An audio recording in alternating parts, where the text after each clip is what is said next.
আসসালামু আলাইকুম, সবাই কেমন আছেন? আলহামদুলিল্লাহ, আমি আল্লাহর রহমতে ভালো আছি। আমি আজকে একটা চিকেন কাবাবের রেসিপি নিয়ে এসেছি। এই যে মুরগির মাংসগুলা টুকরা টুকরা কেটে নিয়েছি। এখন ব্লেন্ডার জার এগুলা ব্লেন্ডার করে নিবে। আপনারা চাইলে পাটাও পিষে নিতে পারেন। এই যে টুকরো করে নিয়েছি, এখন ব্লেন্ডারে পিষে নিয়েছি। এই যে এইভাবে দেখেন মাংসের কিমাটা তৈরি হয়ে গেছে। এখন একটা বাটিতে নিয়ে নিচ্ছি ঢেলে। এই দেখেন কত সফট এবং শক্ত কীরকম ডো হয়েছে। এখন দিয়ে দিছি কাঁচামরিচ কুচি, পেঁয়াজ কুচি, ধনিয়া পাতা কুচি, বেসন, হলুদ গুঁড়ো, মরিচ গুঁড়ো, স্বাদ মতো লবণ, জিরা গুঁড়া, গরম মশলার গুঁড়া, আদা পেস্ট, রসুন পেস্ট এখন একসাথে হাতে ভালোভাবে মাখিয়ে নিয়েছি। এই কিমাটা খেতে অসাধারণ লাগে। আর সাথে দিয়ে দিছি সরিষার তেল। এই যে এইভাবে হাতে আমি বড়া শেপ করে নেব। আর আমি একটু, আপনারা চাইলে পেস্টটা আরও কুচি কুচি করে কাটতে পারেন, তবে আমি একটু বড় রেখেছি যাতে দেখতে ভালো দেখা যাচ্ছে, সাদা আর সবুজ।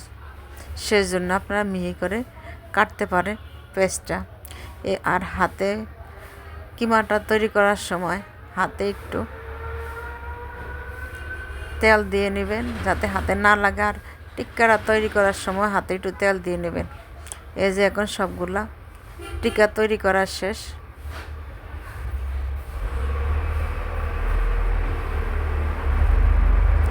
একবারে দিয়ে দিচ্ছি অল্প তেল দিয়ে। আমি আজকে ডুবো তেল দিয়ে ভাজবো না, অল্প তেলে ফ্রাই করে নিচ্ছি।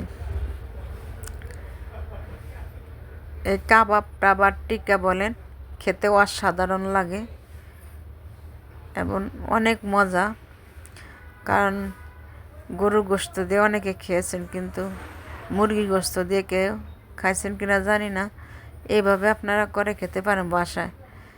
এটা খেতে এত মজা হয়, আপনারা না খাইলে বুঝতেই পারবেন না। খুবই সহজে এইভাবে চিকেন কাবাব তৈরি করে নিতে পারেন।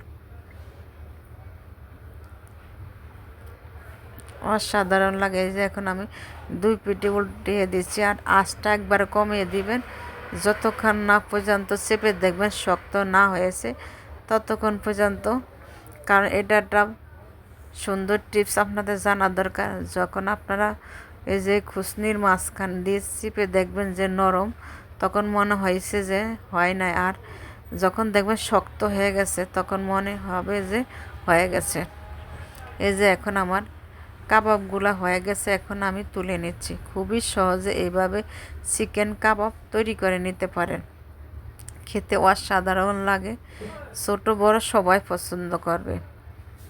ভাতের সাথে, পোলাওর সাথে, খিচুড়ির সাথে, বিরিয়ানির সাথে এইভাবে আপনারা চিকেন কাবাব তৈরি করে নিতে পারেন। এবং বিকালের নাস্তা হিসাবে সসের সাথে কাবাবটা খেতে পারেন। এই যে আমি একটা ভেঙে দেখাচ্ছি, গরম।